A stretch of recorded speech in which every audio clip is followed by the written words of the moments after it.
Hello, everyone. My name is Gabriel, and our project focus on osteoblast and osteoclast behavior inside the perfused bone-on-chip scaffold. Osteoblastos and osteoclasts interact within a dynamic bone microenvironment and contribute to the balance between bone formation and bone resorption. In our system, a porous bone-like scaffold represents part of the bone tissue architecture. It provides confined spaces and surfaces where cells can attack, migrate, and interact. Perfusion supplies nutrients and oxygen, but it also generates mechanical cues that may influence cell movement and distribution. Oxygen must diffuse through the scaffold and it is continuously consumed by the cells.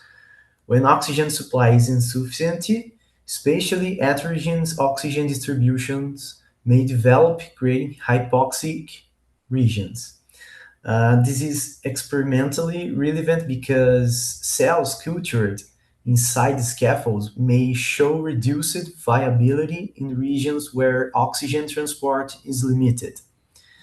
So the main hypothesis is that oxygen transport, cellular consumption, perfusion, and cell scaffold interactions act together to regulate osteoblast and osteoclast behavior inside the scaffold.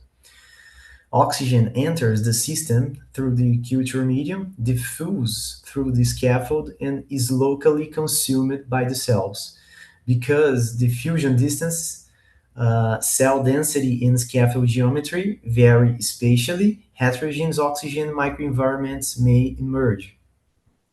In this prototype, we will use a local oxygen concentration below 3% as an operational threshold for severe hypoxia. Cells will not necessarily die immediately after reaching this condition. Instead, cell death will be associated with sustained exposure below the threshold. At the same time, perfusion and scaffold interactions regulate cell movement, including displacement, retention, and transport toward the outlet. Therefore, scaffold geometry may create regions that are mechanically protected, poorly oxygenated, or both.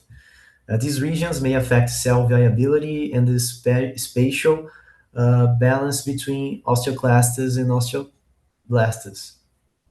Uh, why quantitative modeling?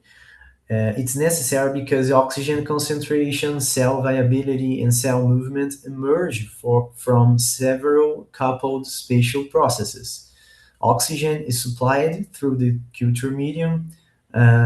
Meanwhile, cell movement depends on perfusion, adhesion, the interactions between the cells, and confinement by the scaffold geometry. The simulation will test whether oxygen diffusion and cellular consumption are sufficient to generate heterogeneous and low oxygen regions. It will also test whether perfusion and cell scaffold interaction are sufficient to regulate cell retention, displacement, and transport through the scaffold. Uh, we also expect stronger perfusion to increase cell displacement and outlet transport, while stronger cell scaffold adhesion should increase retention. Uh, in the longer term, this prototype may become part of a multiscale framework combining CFD, oxygen transport, bone cell dynamics, and bone remodeling processes. Uh, why use the CompuCell3D? It's appropriate for this project because cells are represented as deformable and spatially extended objects. The software also supports cell interaction and diffusive chemical fields. Our model will include osteoblastos, osteoclastos, a fixed bone-like scaffold, an oxygen scalar field, directional perfusion forces, and cell scaffold adhesion. We also want to represent transitions between live, hypoxic, and dead cell states. The main inputs include the scaffold geometry, initial cell numbers and positions, oxygen supply, oxygen diffusion and consumption parameters, the hypoxia threshold, perfusion strength, and adhesion parameters. The main outputs, to the other hand, will include oxygen concentration maps, the fraction of the scaffold below 3% oxygen, live and dead cell counts, the cell's distributions and retention, and outlet transport in cell displacement. Our first step will be to define the two cell types and the scaffold geometry. We will then build a simplified two-dimensional domain and implement oxygen diffusion and cellular consumption. Next, we will define the hypoxia threshold, track the duration of cellular exposure to low oxygen, and implement hypoxia-induced cell death. And so we will add cell scaffold interactions and perfusion forces, run simplified scenarios, and generate plots. Uh, we already have resources that support the development of this project. These include studies about bone-on-chip geometry, previous ANSYS CFX simulations, and literature related to bone microenvironments, oxygen transport, and bone cell behavior. We also have experimental observations from scaffold cultures. These observations are especially relevant because it permits interpreting reduced cell viability in regions where oxygen transport may be insufficient. Uh, in future developments, CFD-derived flow information may be imported to replace the simplified directional perfusion forces. And about the potential teammates, my background is in chemical engineering, process intensification, microfluidics, bone on chip, CFD, data analysis.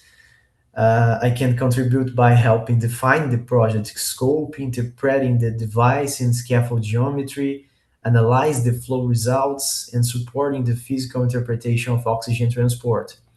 Uh, Useful complementary expertise would include the CompuCell3D implementation and Python steppables, uh, bond biology and remodeling, oxygen transport and cellular metabolism, cell mechanistics and adhesion, reaction diffusion modeling, and data visualization.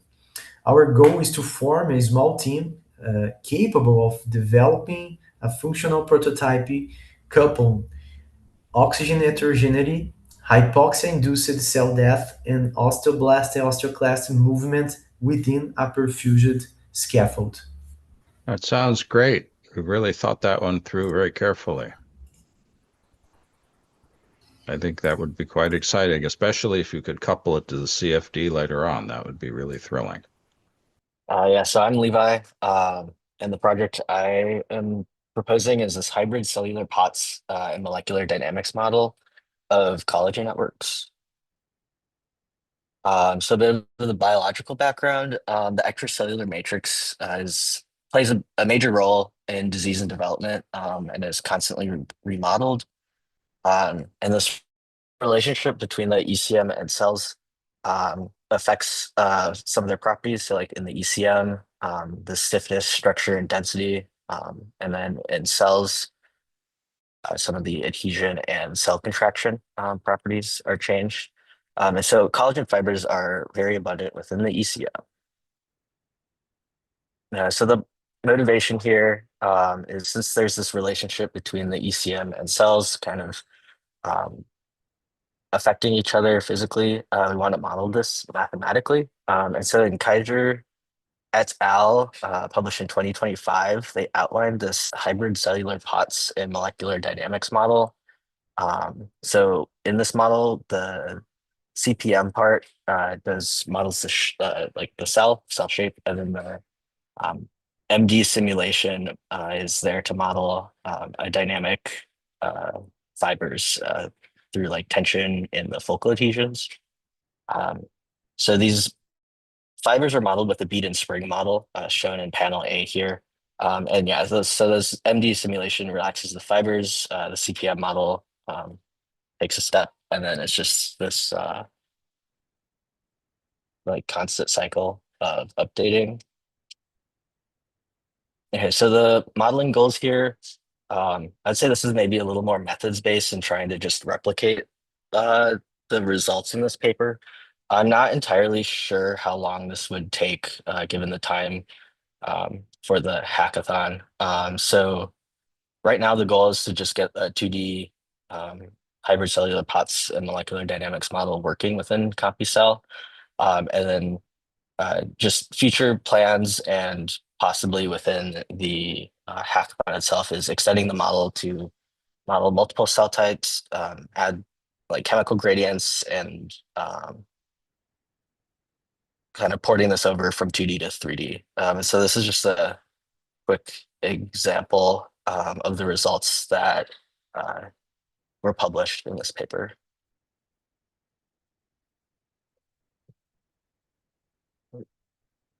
Okay, so yeah, as I mentioned, just getting this 2D model working, and then experimenting with cell types, gradients, etc.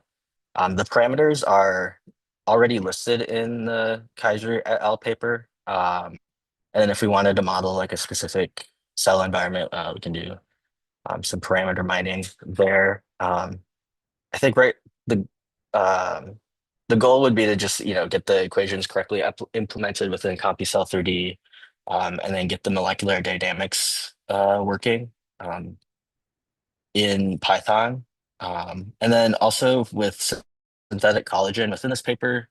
They just randomly created some fibers. I have a pipeline that can generate some biologically relevant synthetic collagen fibers that I would like to use to be able to observe kind of how the cells might be affected by different types of collagen networks.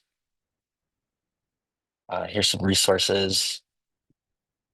And then, yeah, potential teammates. My skills are in biochemistry and data science. I'm looking for teammates with experience in physics, mathematical modeling, collagen networks, CompuCell3D. So I can be reached by email and Slack.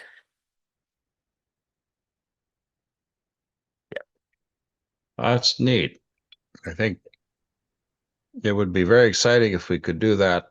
I mean, coupling through the Python layer is probably something you could achieve, but is going to be painfully slow.